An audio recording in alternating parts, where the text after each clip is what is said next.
नागपुर में हुए रामझूले सड़क हादसे पर एक के बाद एक कई मामले सामने आते जा रहे हैं। जहां इस हादसे में मृत हुए लोगों के परिजनों द्वारा कृतिका मालू की गिरफ्तारी पर काफी सवाल उठाए जा रहे हैं, जहां ये पेच और फंसते जा रहा है। रितू मालूनी माननीय 17व जिल्हा न्यायाधीश श्री भोसले पाटील साहेब यांच्याकडे अँटिसिपेटरी बेलचा अर्ज दाखल केला होता। तो माननीय न्यायालयाने फेटाळला। त्यानंतर तिने हायकोर्टात धाव घेतली होती आणि काल उच्च न्यायालय नागपूर खंडपीठासमोर तिचा अँटिसिपेटरी बेलचा जो अर्ज त्यांनी दाखल केलेला होता तो इंट्रीम रिलीफसाठी त्यांनी न्यायालयाला विनंती केली होती, परंतु ती विनंती माननीय उच्च न्यायालयाने काल फेटाळी। देखिए, अटक करना ये पुलिस का काम है। मैं प्रोसिक्यूटर हूँ तो मेरा काम चार्जशीट दाखल होने के बाद या अगर कुछ कानूनी अगर कोई कार्रवाई है उसमें मैं आपको बता सकती। देखिए, पुलिस ने आज तहसील पुलिस ने आज माननीय जेएमएफसी कोर्ट नंबर 4 यहाँ पर उन्होंने पहले एक अर्जी दाखल की थी जिसमें उन्होंने उसको अरेस्ट करने के लिए परवानगी मांगी थी।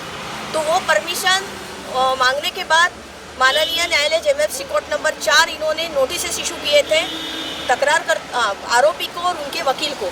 लेकिन बाद में आज ऐसा हुआ है कि कल जो उच्च न्यायालय नागपुर खंडपीठ ने उनकी जो एंटिसिपेटरी बेल की जो इंट्रीम रिलीफ की एप्लीकेशन नकारी है, उसके बाद उन्होंने आज वो कल की हुई एप्लीकेशन को परसों की हुई एप्लीकेशन को विड्रॉ किया है और उन्होंने उसमें साफ तौर पे लिखा है कि जो पार्ट 2 में जो नॉन बेलेबल ऑफेंस ऐड हुए हैं उसके तहत पुलिस के उनको अरेस्ट करने के जो सब राइट्स हैं वो अबाधित है।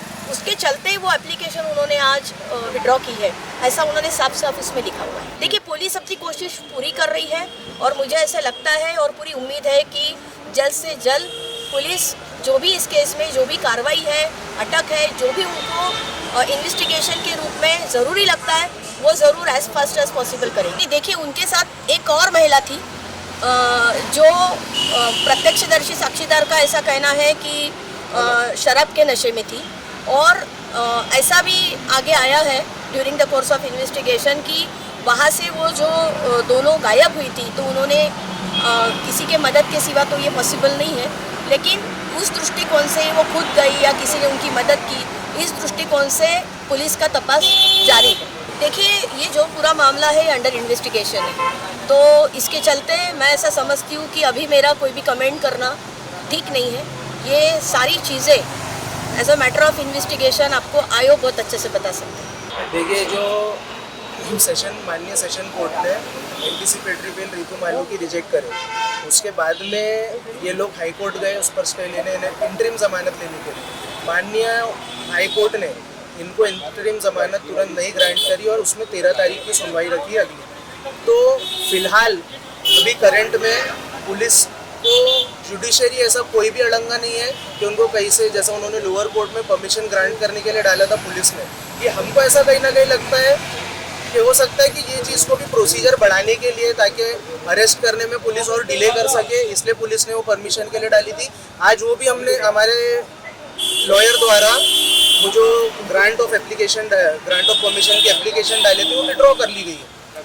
मतलब अभी तक के भी और अभी भी पुलिस को आरोपियों को गिरफ्तार करने में इतना सा भी कोई जुडिशरी अड़ंगा नहीं है। उसके बावजूद अभी तक के आरोपियों को गिरफ्तार नहीं किया गया और डे 1 से हम लोग यही मांग कर रहे हैं। डे 1 से हम लोग की मांग यही है कि जब घटना घटी थी, आरोपी जगह से जो फरार हुए थे तो उनको लेने के लिए 2 कोई अज्ञात व्यक्ति, हमारे लिए अज्ञात, लेकिन पुलिस के पास उनके फ़ोन नंबर्स है, उनकी पूरी डिटेल्स है, पुलिस को पता है वो कौन लोग हैं। पुलिस वाले उनसे रात को भी, संदीप बुआ साहब जो तहसील पुलिस स्टेशन के पीआई है, उनका भी ये बोलना है कि मैं खुद उनसे संपर्क में था। जब आप उनसे संपर्क में थे, वो फ़ोन नंबर से आपने पकड़ा, तो अभी तक के क्या पीआई साहब को ये इतना नॉलेज नहीं है? क्या हमारे से तो 10 गुना ज़्यादा कानून पुलिस को पता रहता है। अभी तक के वो आरोपियों को ले जाने वाले दोनों व्यक्तियों पर तहसील पुलिस द्वारा सेक्शन 107 और 201 नहीं लगाया गया। दूसरी बात, पीएसआई भवाड़ जो कि तहसील पुलिस स्टेशन के पीएसआई है, जिनके वजह से इतना जो तामझाम इतने दिन तक चला, क्योंकि उन्होंने जगह से लड़कियों को फरार किया था आरोपियों को, उनके भी ऊपर अभी तक पुलिस हाई ऑफिशियल्स द्वारा कोई कार्रवाई नहीं की गई है। अभी हमारी यही मांग है कि आप, कभी पुलिस बोलती, कभी हमको बाहर से सुनने मिलता वो लोग फॉरेन चले गए, कभी पुलिस वाले बोलते हैं कि वो जयपुर में है, राजस्थान में है। तो आप अगर वो जयपुर में भी हम बोले हम लोकेशन उसका ट्रेस कर रहे हो, जयपुर में बता रही, तो आप किस चीज़ के लिए रुके हो? अगर जयपुर से तुरंत वो फ्लाइट पकड़ के निकल गई तो आप ये बोलोगे कि यार हमारे पहुंचे तक वो फ्लाइट पकड़ के निकल गई। जब आपको उनको अरेस्ट करने में कोई अड़ंगा नहीं था और अभी तो और नहीं है, तो पुलिस ने अब उनको जल्द से जल्द अरेस्ट करना चाहिए।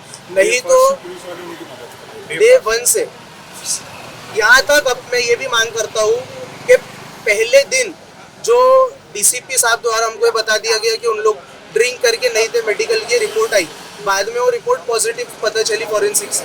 मेरी ये भी मांग है अब कि मेडिकल का जो स्टाफ था, जिन लोगों ने टेस्ट करे थे फर्स्ट डे, जो रिपोर्ट उनकी नेगेटिव आई, उसकी कड़ी डीप जांच होना चाहिए कि कहीं फर्स्ट डे वो मेडिकल रिपोर्ट भी तो सेट नहीं की गई थी, और यदि ऐसा पाया जाता है तो वहाँ के जो डॉक्टर्स हैं उनके भी ऊपर में सख्त कार्रवाई की जाना चाहिए। ये कैसा पॉसिबल है जब वो ड्रिंक करके फर्स्ट डे उनका नेगेटिव आता है। मेडिकल वो भी 6 आवर्स लेट हुआ था, ये हम डे 1 से बता रहे हैं। 1:30 बजे रात की घटना थी। अभी आज ज़्यादातर लोगों को पता, मैं फिर रिपीट कर रहा हूँ, 1:30 बजे रात की घटना थी। सुबह लगभग 8 बजे मेडिकल किया गया था। अगर पुलिस इतना वन साइडेड इनको सपोर्ट करते रहेंगी, पहले PSI भवाड़ थे, उनको यहाँ से जांच उनसे लेकर के संदीप बुआ साहब को दी गई। अब हमको लग रहा है कि संदीप बुआ साहब भी हमारे साथ कोई इंसाफ नहीं कर रहे हैं। जो PI है वो भी हमको लगातार टाले जा रहे हैं, कभी वो कुछ बोल रहे हैं, कभी कुछ बोल रहे हैं। हमको ये बोलते हैं वो कि भैया हम उनको अरेस्ट करना चाह रहे हैं। तो क्या पुलिस, यहाँ तक जब हमने PSI भवाड़ को शिकायत किए थे कि आपके अधिकारी के सामने महिलाएं फरार हुई, किसी के मर जाने के बाद इतने बड़े गंभीर गुना में वो फरार कर रहे हैं PSI, तो संदीप बुआ अपने PSI पर एक्शन लेने की बात नहीं कर रहे हैं। वो उनको जस्टिफाई करने बैठे हैं, वो उनको जस्टिफाई करने हमको ये ज्ञान दे रहे हैं कि हो सकता है कि भवाड़ को लगा होगा कि वहाँ पर लोग उस पर रितु मालू पे अटैक ना कर दें। तो धुतकार है, पुलिस को अपने ऊपर कॉन्फिडेंस नहीं है कि हम आप 2 डंडे लेकर के अगर 4 पुलिस वाले खड़े रहे तो किसी की हिम्मत रहती है कि कोई किसी के ऊपर में अटैक कर देगा। ये ऐसे अननेसेसरी और इरेलीवेंट जस्टिफिकेशन PI द्वारा भी ये दिए जाते हैं। यहाँ तक के DCP को, CP को, सबको इस चीज़ की शिकायत की गई, विद फैक्ट्स शिकायत की गई, लेकिन अभी तक के कोई इसमें कार्रवाई नहीं की गई। मेरे पास इंसिडेंट वाली रात को मैं लगातार जब संदीप बुआ जो PI है उनसे कांटेक्ट में था, स्टार्टिंग में ये बोल रहे थे कि गाड़ी नंबर पर और अज्ञात व्यक्ति के नाम से मैं FIR दर्ज करता हूँ। वहाँ तक हमको समझ में आ रहा था। जब हमने प्रेशराइज करे पुलिस स्टेशन में, जब सुबह आरोपी पकड़े चले गए, आरोपी का यहाँ मेडिकल हो रहा है और संदीप बुआ मुझको फ़ोन पर बोलते, इसकी बाकायदा कॉल रिकॉर्डिंग है, आरोपी का मेडिकल हो रहा है और संदीप बुआ बोलते कि आप FIR में डिले मत करो, अज्ञात के नाम से पहले FIR तो दर्ज कर दो, अज्ञात के नाम से पहले FIR तो दर्ज कर दो। मतलब आप स्टार्टिंग से क्या ये तो नहीं प्रोसीजर था कि आपकी ये तो बात नहीं हुई थी कि अभी अज्ञात के नाम से FIR दर्ज कर दो, 2 दिन के बाद कोई ड्राइवर को शो कर देंगे। ये लॉजिकल बात है। इससे भी साफ समझ में आता है कि पुलिस फर्स्ट डे से आरोपियों को पूरा संरक्षण देने की कोशिश कर रही है, उनको बचाने की कोशिश कर रही है। अभी ये बहुत ज़्यादा अति हो गई है। अगर इसके बावजूद गिरफ्तारी जल्द से जल्द नहीं की गई तो बहुत तीव्र आंदोलन कानून के दायरे में रहकर के हमारे द्वारा किए जाएंगे। कैमरामैन मोहन मिश्रा के साथ अभिषेक दुबे की रिपोर्ट, महाराष्ट्र TV 24 नागपुर।